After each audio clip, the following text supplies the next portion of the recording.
नमस्कार दोस्तों, I connect news team आज राजधानी लखनऊ में लोकसभा चुनाव का जो परिणाम हुआ है उस पर चर्चा करेगी। जैसा कि लोकसभा चुनाव डबल इंजन की सरकार का जो नतीजा रहा है वो पूरा देश देखा और विपक्ष इंडिया गठबंधन कितना मजबूती से उत्तर प्रदेश के रास्ते दिल्ली जाने के लिए तैयार है। और वहीं आज इंडिया गठबंधन मजबूती से सरकार बनाना चाहती है, लेकिन अभी एनडीए गठबंधन की सरकार बनती नज़र आ रही है। आज हम बात करेंगे देश के किसानों से कि आखिर हमारा जो किसान है किन मुद्दों पर वोट दिया और क्या चाहता है हमारे देश का किसान। तो हमारे साथ आज़ाद भारतीय किसान यूनियन के लोग हैं और हम राजधानी लखनऊ के उनके कार्यालय पर मौजूद हैं। जानना चाहते हैं सबसे पहले संस्था के राष्ट्रीय अध्यक्ष श्याम जी मिश्रा जी, बहुत बहुत स्वागत है। बहुत बहुत धन्यवाद आपका। राजधानी लखनऊ जो गंगा जमनी तहजीब का शहर है, नजाकत नफासत का शहर है, क्या कहना चाहेंगे इस शहर को और ये इस शहर के वासियों को? देखिए, अपनी जो राजधानी लखनऊ है ये सभी की हिंदू मुस्लिम सिख ईसाई आपस में हैं भाई भाई, इनका एक जीता जागता उदाहरण है। आपको यहाँ पर बगल में हिंदू मुस्लिम सब अगल बगल मिलेंगे और सभी बहुत प्रेम के साथ रहते हैं, जिससे इसका नाम लखनऊ है। क्योंकि नवाबों का शहर भी रहा है। वर्तमान में लक्ष्मणपुरी लक्ष्मण जी के नाम पर लक्ष्मण नगरी जो कि लखनऊ नाम रखा गया, क्या कहना चाहेंगे? ये एक तरह से एक कहा जाता है कि भगवान श्री राम जो सूर्यवंश अयोध्या में जिनका मंदिर बना है और उनके भाई लक्ष्मण उनके नाम से लखनऊ। तो इस लखनऊ में रहकर आप क्या महसूस करते हैं और यहाँ पर किस तरह की अर्थव्यवस्था है और सामाजिक आर्थिक रूप से कितने सक्षम हैं लोग, क्या कहना है? किसान कितने खुशहाल हैं? इन सब बारे में आपसे जानकारी चाहते हैं। देखिए, सभी यहाँ बहुत प्रसन्नता से रहते हैं। बस सबसे जो दयनीय स्थिति है वो हर जगह, लखनऊ ही नहीं हर जगह किसानों की है। किसान बहुत ही दयनीय स्थिति में इस समय चल रहा है, क्योंकि सरकारें जो हैं ये किसानों का एकदम ध्यान नहीं दे रही हैं। कहा जाता है कि हम किसानों की आय 2 गुनी कर देंगे, 4 गुनी कर देंगे, लेकिन जो ज़मीनी हकीकत है तो आवारा पशुओं से किसान बेहाल है, जिसका नतीजा आपने देख लिया है। और किसानों की नाराज़गी का ही ये नतीजा है कि आज जो पूर्ण बहुमत से सरकार आती थी वो बैसाखियों पे चलने के लिए मजबूर हो गई। ये किसानों की केवल देन है। डबल इंजन की सरकार, केंद्र में मोदी, यूपी में योगी, 400 पार का जो नारा दिया गया है उस पे आप कितना सहमत थे? तो पत्रकार बंधुओं ने धन लेकर जो 200 पार नहीं जाने वाली थी उसको 400 पार कर दिया। आप विचार करिए कि इंडिया गठबंधन जो बना उसने कितनी विपरीत परिस्थितियों में अपना प्रदर्शन किया और आदमी, किसान, मजदूर, व्यापारी, हर वर्ग का व्यक्ति परेशान था इस गवर्नमेंट से। किन मुद्दों पर ये स्थितियां पैदा? आप विचार करिए, इंडिया गठबंधन ने उनके सारे खाते सीज कर दिए गए। जो नेता हमारा आ रहा था उस पर तुरंत आईडी और इसकी जांच लग जा रही थी। उसके बावजूद अगर इंडिया गठबंधन ने इतना अच्छा प्रदर्शन किया तो मोदी जी को ये विचार करना चाहिए कि अगर ये सरकार और मीडिया बंद उनके एकदम पक्ष में ना होते तो इनको 200 सीटें निकालने में लाले लग जाते हैं। ये बताइए कि आखिर ये हमारे देश का युवा, बेरोजगार, किसान किन मुद्दों पर ये परिवर्तन किया? कौन कौन से ऐसे मुद्दे आपके सामने हैं एकदम। पहली चीज तो भाजपा को इतना ज़्यादा घमंड हो गया था। आप गली कूचे में देखिए जहां सभासद कोई कार्य नहीं कर रहे हैं। क्यों नहीं कार्य कर रहे हैं? क्योंकि सबको ये पता है कि मोदी जी के पास ऐसा जादू है कि वो हमको चुनाव जिता देंगे, हम काम करके क्या करेंगे। 5 साल कोई कार्य नहीं हो रहा। आप हमारे क्षेत्र में भी जाइए, नालियां बजबजा रही हैं, रोडों की स्थिति दयनीय है और ये 400 पार का नारा लगा रहे हैं। अब की तो इनके कार्यकर्ताओं ने इनको हरा दिया। मुख्य भूमिका इनके कार्यकर्ताओं की इनको हराने में रही। अब क्या टिकट मन मुताबिक नहीं मिल पाया? टिकट को छोड़िए, अभिमान जो है ये मनुष्य को एकदम ख़त्म कर देता है, इसलिए मनुष्य को अभिमान नहीं करना चाहिए। अब की बार इनके भाषण सुनिए, जो राम को लाए हैं, अरे राम को लाने वाला कौन है? राम सबको लाए हैं। ये राम ने भी दिखा दिया कि हमको कोई नहीं लाया, मैं सबको लाया हूँ, मैं जिसको चाहूँ उसको ला सकता हूँ। ये भगवान श्री राम जी ने मोदी जी को और योगी जी को समझा दिया कि हमको लाने वाला कोई नहीं, हम स्वयं आए हैं, स्वयं मुँह हैं। अरे राम को कोई ला सकता है क्या? परमात्मा को कोई ला सकता है क्या? हम अपने पिता को ला सकते हैं क्या? नहीं ला सकते। तो राम को कोई नहीं लाया, राम सबको लाए हैं, उन्होंने बता दिया। आप विचार करिए, हिंदुत्व की पार्टी है भाजपा जो है, ये हिंदुत्व की पार्टी है। और आप लोग मीडिया बंधु इन मुद्दों पे चर्चा नहीं करते कि वीव मांस बेचने वाली कंपनी से 200 करोड़ का चंदा लिया गया है। भाजपा गवर्नमेंट ने मांस बेचने वाली कंपनी से 200 करोड़ का चंदा लिया है। वो 200 करोड़ रुपए कहाँ से निकलेंगे? कितनी गाय कटेंगी, कितने हमारे पशु कटेंगे, तब 200 करोड़ निकलेंगे? 200 करोड़ 1 करोड़ निकालने में छींके आ जाती हैं। 200 करोड़ वो कंपनी कहाँ से निकालेगी? आप विचार करें। अच्छा, अब जो स्थितियां पैदा हुई, उधर इंडिया गठबंधन सरकार बनाने पर उतारू है, इधर एनडीए आज जो है कैबिनेट विस्तार करके शपथ ग्रहण करने की तैयारी कर रही है। क्या कहना चाहेंगे इस मिलीजुली सरकार को? देखिए, अभी तो हमको ये लग रहा है कि सरकार इंडिया गठबंधन सरकार नहीं बना पाएगी। अब कि इसको 5 साल और संघर्ष करना पड़ेगा। संघर्ष बहुत अखिलेश जी ने किया, राहुल जी ने भी बहुत संघर्ष किया।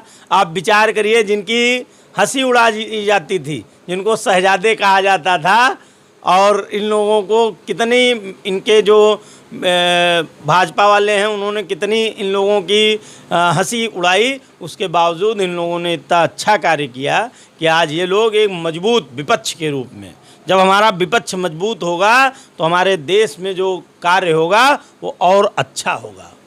गवर्नमेंट भाजपा बना रही, लेकिन विपक्ष मजबूत होना चाहिए। लेकिन क्रीमी जितने मंत्रालय हैं, गृह मंत्रालय हो, चाहे फाइनेंस हो, रेलवे हो, सभी कुछ जो है, जो लोग शामिल हो रहे हैं वो लोग मांग कर रहे हैं, क्या उनको मिल पाएगा? अगर मिल जाता है तो क्या ये सरकार चल पाएगी? नहीं, सरकार तो चलेगी क्योंकि विपक्ष मजबूत है, सरकार चलेगी। और जो मलाई ज़्यादा खाना चाह रहे हैं वो मलाई वलाई ज़्यादा नहीं खा पाएंगे, क्योंकि पहले जब तक इन लोगों को मलाई खींचनी थी वो सब खींच चुके हैं। अब हमारा जो है विपक्ष मजबूत है, अब कार्य जो होगा बहुत शानदार और बहुत लाजवाब होगा। अब रातों रात में ये नहीं कहा जाएगा कि कल सुबह 500 की नोट बंद, 1000 की नोट बंद, कल सुबह से कर्फ्यू लग जाएगा। ये सब अब रातों रात नहीं होगा। इस पर अब चर्चा होगी कि अगर 500 की नोट बंद की जा रही या अगर कोई चीज़ बंद की जा रही है तो उसके अच्छे होने के लिए विचार विमर्श किया जाएगा। किसानों का कानून बनेगा तो किसान भी उसमें शामिल हो, उस कानून में। ड्राइवरों का कानून बने तो ड्राइवरों को शामिल उसमें किया जाए। अब कि आप देख रहे थे ये लोग कैसे तानाशाही का रवैया अपना रहे थे ड्राइवरों पे, जो इन लोगों ने कानून थोपे वो क्या उचित थे? आप लोग बताइए। मीडिया का इन लोगों ने एकदम मुंह बंद कर दिया था, लाचार हो चुकी थी, वो कार्य अपना नए कायदे से कर रही थी, जिसको हमारे इंडिया गठबंधन ने अब सबको पुनः जीवित किया है। और अब जो कार्य होगा वो बहुत लाजवाब होगा। याचना नहीं अवरण होगा, संघर्ष बड़ा भीषण होगा। यानी कि आपका ये कहना है कि अब लोकतंत्र जो है पूरी तरह से खुलकर जो है हावी हो गया है। लोकतंत्र अब बचाने की ज़रूरत नहीं, अब लोकतंत्र अपने तरीके से काम करेगा। ये जनादेश और जनता का ये कहना है, किसानों का भी ये कहना है। तो हमारे बीच में और भी लोग हैं, जानना चाहेंगे कि ये जो लोकतंत्र की लड़ाई है, संविधान बचाने की लड़ाई है, जी हाँ, ये जो परिवर्तन हुआ क्या इसी वजह से हुआ? परिवर्तन सबसे पहले तो मैं ये बताऊंगा और कहूंगा, आपको सबसे पहले मैं धन्यवाद देता हूं कि आप जो मुझे बोलने का अवसर यहाँ दिया। और दूसरी बात ये रही कि सबसे बड़ी समस्या तो इनका अहंकार था। 400 पार एक व्यक्ति नहीं, जब मोदी जी बोलते थे तो बच्चा बच्चा गली गली में बोलता था। इससे पीड़ित होकर के भी वोटर परेशान हो रहे थे। 400 पार का नारा, इस अहंकार को तोड़ने के लिए भगवान राम ने कहा कि तुम लोग जितना अहंकारी कार्य कर रहे हो, भगवान को हम लाए हैं, राम को हम लाए हैं, हम लाएंगे, हमको क्या लाओगे? हम खुद जब यहाँ पृथ्वी पर प्रकट हुए, गोस्वामी तुलसीदास जी ने कहा कि जब जब होई धर्म कई हानि, उपजय असुर अधम अभिमानी। जब जब पृथ्वी पर अत्याचार बढ़ा, तब तब खुद आकर के प्रकट हुए भगवान विष्णु जी और उस अत्याचार को समाप्त किए। चाहे कंस की बात ले लो और चाहे रावण का अत्याचार ले लो। लेकिन मोदी जी को तो भगवान स्वरूप लोग मानने लगे हैं, हनुमान जी का अवतार मानते हैं लोग, तो इसी पे क्या कहेंगे? इसीलिए तो मैं कहता हूँ कि ये अहंकार है। भगवान नहीं हो सकते हो, भक्त हो तो भक्त ही रहो, भगवान बनने की कोशिश ना करो। जब जब तुम अपना अत्याचार किए, आज तुमको इसीलिए भगवान राम ने कहा कि तुम हमको लाओगे, हम तुमको जो है ज़मीन पे ला रहे हैं, आसमान से ज़मीन पे ले आए। इतना बड़ा अत्याचार हो रहा था कि कोई अगर विपक्ष का नेता वहाँ किसी बात पर एक्शन लेता था कि ये गलत है, तो वहाँ गलत नहीं, तुरंत इनकी सहमति हो जाती थी। किसी विपक्ष की नेता की मान वहाँ नहीं होता था। आज विपक्ष इसीलिए जोरदार भगवान ने कर दिया कि जब तुम आवाज़ कोई चीज़ तुम रखोगे, विपक्ष बड़े जोर तोड़ से सदन में आवाज़ उठाएगा। तुम्हारी हर मनमानी सदन में नहीं चलेगी। आपका भी यही कहना है। आप क्या कहना चाहते हैं जो वर्तमान में सरकार बना रही है एनडीए गठबंधन, अब तो भाजपा की नहीं एनडीए गठबंधन सरकार बना रही है, कितना सार्थक सिद्ध होगी यह सरकार? मैं आज़ाद भारतीय किसान राष्ट्रीय प्रवक्ता कौशल किशोर सिंह। देखिए, सरकार तो से लोग परेशान थे, इसलिए सरकार को सभी लोगों ने बदलने का जो काम किया है, हम अपने किसान, मजदूर, गरीब, ड्राइवर आदि सभी जो हमारे गरीब वर्ग के थे, उन लोगों ने बदलाव का काम किया है। इसके लिए हम उनको धन्यवाद कहते हैं और आगे उम्मीद और आशा करते हैं जो सरकार की तानाशाही पिछली रवैया रही हैं, सरकार अपने में सुधार लाएगी और बेरोजगारी पर विशेष ध्यान देगी। लोगों के लिए काम नहीं है, काम की व्यवस्था करेगी, फैक्ट्री लगें, उद्योग धंधे लगें, जिससे हमारे रोज़गार पैदा हों और 4 पैसे की आदमी की जब इनकम होगी, कमाई होगी, गरीब हमारा तभी सशक्त होगा। इसीलिए सरकार को बदलने का जो हमारा गरीब वर्ग ने काम किया है। अभी योगी जी ने कैबिनेट स्तर की एक बैठक की, इस चुनाव में गलत परिणाम आने के बाद एक्शन में आए हैं यूपी में और कह रहे हैं कि अब वैकेंसी निकालेंगे विभिन्न विभागों में, इससे कितना सहमत हैं? अगर सरकार वैकेंसी निकालने की बात कर रही है तो हम उसका स्वागत करते हैं, मगर अब बीजेपी सरकार से थोड़ा लोगों में विश्वास की कमी आई है, क्योंकि ये कहते कुछ और हैं, करते कुछ और हैं।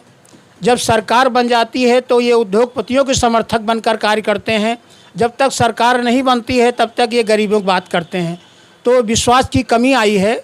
अगर सरकार नौकरियां देती है, जो रोज़गार उद्योग देती है, तो इसके हमारे गरीब का भला होगा, कल्याण होगा, जिससे हमारा भला होगा, हमारे किसानों का भला होगा। हम लोगों ने एमएसपी की मांग रखी थी, आज तक सरकार ने नहीं दिया। सरकार ने वादा किया था कि एमएसपी गारंटी में लिखित में देंगे, मगर उसके बावजूद तानाशाही सरकार ने हमारे किसानों की बात नहीं मानी, इसलिए हम लोगों ने विरोध किया उसका। और हमारे किसानों के हत्यारों को फिर से टिकट देकर सम्मानित करने का बीजेपी ने जो काम किया था, किसानों ने उसका भी सही जवाब दे दिया है। उसको भी ज़मीन पर लाने का जो सरकार ने काम किया है। और राम को बदनाम ना करो, राम सबके हैं, हमारे आप सबके हैं, भगवान सबका है, तो हमें आप कोई घमंड नहीं करना चाहिए। अयोध्या की जनता ने भी जो है एक अच्छा मैसेज दिया है वहाँ से भाजपा को हराते, आप ये कहना चाहते हैं? हकीकत में ये है बीजेपी वालों ने कि हमारा सरकार पे उंगली उठाने का कोई संवैधानिक तुक नहीं बनता है, मगर हम सरकार को सचेत करने के लिए ज़रूर कहना चाहेंगे कि आप घमंड छोड़िए और दुख दर्द में लोगों शामिल होने का काम करें। आप अवैध तरीके से लोगों पर बुलडोजर चला रहे हैं, गरीबों की झोपड़पट्टी हटा रहे हैं, उनके घर गिरा रहे हैं, जिससे भारी गुस्सा है, आगे भी गुस्सा ही रहेगी जब तक आप अपने सुधार नहीं करोगे। क्योंकि कोई भी नहीं चाहता कि हमारे यहाँ का गरीब वर्ग कि हमें काम ना मिले, मेरा घर गिरा दिया जाए। यानी अयोध्या हारने का प्रमुख कारण क्या मानते हैं बीजेपी? सबसे ज़्यादा गरीबों के घर तोड़े गए हैं और उनको किसी स्थान पे घर का नहीं दिया गया है। जो हमारा 15 लाख का घर था, उसको हमको 1 लाख रुपए में सरकार ने समझाने का जो काम किया, डंडा और लाठी और ताकत के दम पर हमें डराने का काम किया और ना ही हमें उचित मुआवजा दिया गया। इसके लिए आज़ाद भारतीय किसान यूनियन उत्तर प्रदेश में पुनः जन समर्थन लेकर और ये अवैध कब्जों पर जो हो रहे हैं गांव में भी अवैध कब्जे हो रहे हैं, शहरों में अवैध कब्जे हो रहे हैं और ज़बरदस्ती सरकार की नीति औने पौने दाम पे जो ज़मीनों का अधिग्रहण किया जा रहा है, इसके खिलाफ आज़ाद भारतीय किसान आंदोलन चलाएगी और सरकार को फिर से जागरूक करने का काम करेगी और अन्यथा हम संघर्ष के लिए बाध्य होंगे। क्या कहना चाहेंगे, आप एक युवा हैं, युवाओं के लिए क्या कहना चाहेंगे जो वर्तमान परिवेश को देखते हुए? मैं आज़ाद भारतीय किसान यूनियन से युवा महासचिव ज्ञानेंद्र कुमार दीक्षित, मैं ये बताना चाहता हूँ युवाओं को, युवा खुद अपने आप में एक संगठन खुद का बनाएं और संगठन के साथ जुड़कर संगठन से ताकत मांगें और जहाँ गांव का जो कार्य नहीं हो रहा है, वो सांसद हो चाहे विधायक हो, एक अपना संगठन लेकर जब 10, 20, 50 लोग मिलकर जाएंगे तब उस नेता को बीच में बैठाल कर उससे बातचीत की जाए और अपने गांव का विकास करवाया जाए। और युवाओं, गरीब किसानों और मज़दूरों को लेकर इस सरकार ने कोई काम सही से नहीं किया है, इसीलिए उसको ऐसा जवाब मिला है कि पूर्ण बहुमत उनको 2024 में नहीं मिला। 2019 में इनको 303 सीटें पूर्ण बहुमत मिला था भाजपा से, इनको एनडीए मिलाने कोई ज़रूरत नहीं थी। इस बार इनको एनडीए मिलाकर सरकार बना रहे हैं, सरकार चलने में दिक्कत होगी और हमारा जो विपक्ष है अच्छा खासा मजबूत हो चुका है। इस बार अगर काम करने में आनाकानी होगी तो विपक्ष हमारा मजबूत बैठा है, सरकार गिराई जाएगी। और ड्राइवरों के लिए, किसानों के लिए, गरीबों के लिए इन्होंने कुछ नहीं किया है।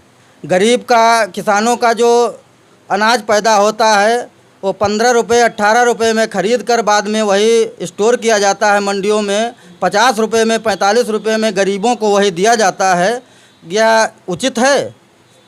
तो ये सब उचित नहीं है। किसान गरीब मजदूरी कर रहा है, उसको भी राशन उस मूल्य पे मिलना चाहिए। जब किसान जितने मूल्य पे बेचता है उतना गरीब को मिलना चाहिए उसी मूल्य पे। ये सारे मुद्दे हैं युवाओं के भी और इनका यही कहना है कि विपक्ष मजबूत बैठा हुआ है, अगर आनाकानी हुई, सही से काम नहीं हुआ तो सरकार कभी भी पलट सकती है। हमारे बीच में एक ऐसे युवा चेहरा, किसान नेता, और जानना चाहते हैं आप जो है युवाओं के लिए क्या संदेश देना चाहते हैं, बेरोजगारों के लिए, किसानों के लिए, बताइए।